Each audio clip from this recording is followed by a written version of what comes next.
అందరికీ నమస్కారం అండి. గర్భగుడిలో శ్రీ వెంకటేశ్వర స్వామి వారి విగ్రహానికి శిరస్సుపై నుంచి వేడి నీటితో అభిషేకం చేస్తే ఆ నీరు విగ్రహం పాదాలకు చేరగానే చల్లబడుతుంది. నాభి నుంచి వేడి నీటితో అభిషేకం చేస్తే ఆ నీరు మాత్రం వేడిగా పాదాలకు చేరుతుంది. తలపై నుండి పోసిన వేడి నీళ్లు మాత్రమే చల్లగా మారతాయి. ఈ అద్భుతమైన గుడి ఎక్కడ ఉందో, ఈ అద్భుతం జరగడానికి వెనుక ఉన్న కారణం ఏమిటో ఈ వీడియోలో మనం తెలుసుకుందాము. మహావిష్ణువు అవతారమైన వెంకటేశ్వర స్వామికి అనేక ఆలయాలు దేశ విదేశాల్లో అనేకం ఉన్నాయి. ఆంధ్రప్రదేశ్లోని తూర్పుగోదావరి జిల్లాలో వాడపల్లి, అప్పనపల్లి వంటి అత్యంత ప్రసిద్ధి చెందిన స్వయంభూవిత దేవాలయాలు, అలాగే తిరుమల, ద్వారకా తిరుమల మొదలైన అనేక దేవాలయాలు దేశంలో ఉన్నాయి. ఈ పుణ్యక్షేత్రాలతో పాటు దేశంలో దక్షిణ భాగంలో ప్రసిద్ధి చెందిన అనేక శివ విష్ణు ఆలయాలు ఉన్నాయి. మన దేశము భారతదేశంలో దక్షిణాదిలో వైష్ణవ ఆలయాలు ఎక్కువగా ఉన్నాయి. ఉత్తరాన శివాలయాలు ప్రసిద్ధి చెందాయి.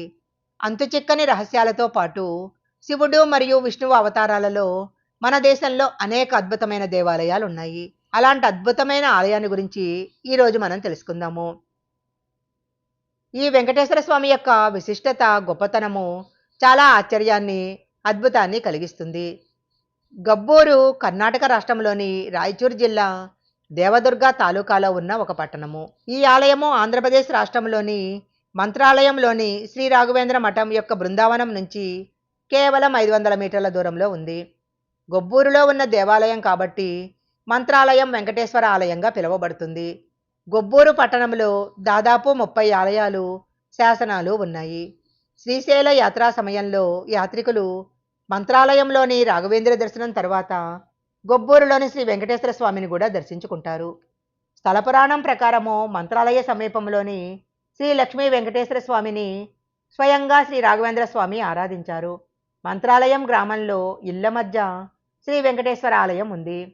గర్భగుడిలో శ్రీ వెంకటేశ్వరుని నల్లగా అలంకరించబడిన రాతి విగ్రహం కనపడుతుంది. స్వామివారి విగ్రహానికి శిరస్సుపై నుంచి వేడి నీటితో అభిషేకం చేస్తే ఆ నీరు విగ్రహం పాదాలకు చేరగానే చల్లబడుతుంది. విగ్రహం నాభి నుంచి వేడి నీటితో అభిషేకం చేస్తే ఆ నీరు వేడిగా పాదాలకు చేరుతుంది. తలపై నుంచి పోసిన వేడి నీళ్లు మాత్రమే చల్లగా మారతాయి. ఈ అద్భుతము వెనుక ఉన్న రహస్యము ఎవరికీ అంతు చిక్కలేదు. వెంకటేశ్వరుడు మహుమాన్విత మహానుభావుడు అనడంలో ఎలాంటి అతిశయోక్తి లేదు. గొబ్బూరును పూర్వము గర్భపుర, గోపుర గ్రామంగా పిలిచేవారు. ఇక్కడ ఉన్న చాలా దేవాలయాలు కళ్యాణి చాళుక్యుల కాలంలో నిర్మించబడ్డాయి. ఈ ఆలయము 1900 సంవత్సరాల నాటిదని చెప్తారు. గొబ్బూరులోని కొన్ని ప్రముఖ దేవాలయాలు హనుమాన్ ఆలయము, ఈశ్వరుడు, వెంకటేశ్వరుడు, బంగార బసప్ప, మహానందీశ్వరుడు, ఏలుబావి బసవన్న, బూడి బసవేశ్వర ఆలయము, ఇలా అనేక దేవాలయాలు శిథిలావస్థలో ఉండటం జరిగింది. ఈ ప్రాంతంలో హనుమంతుడు, శివుడు, నందీశ్వరుడు మొదలైన అనేక ప్రసిద్ధ ఆలయాలు ఉన్నాయి. మంత్రాలయంలోని శ్రీ లక్ష్మీ వెంకటేశ్వర స్వామి దేవాలయము చాలా పురాతనమైనది. రాఘవేంద్రుడు స్వయంగా ప్రతిష్ఠించి పూజించిన వెంకటేశ్వరుని విగ్రహము, ఆలయము చాలా చక్కగా ఉంటాయి.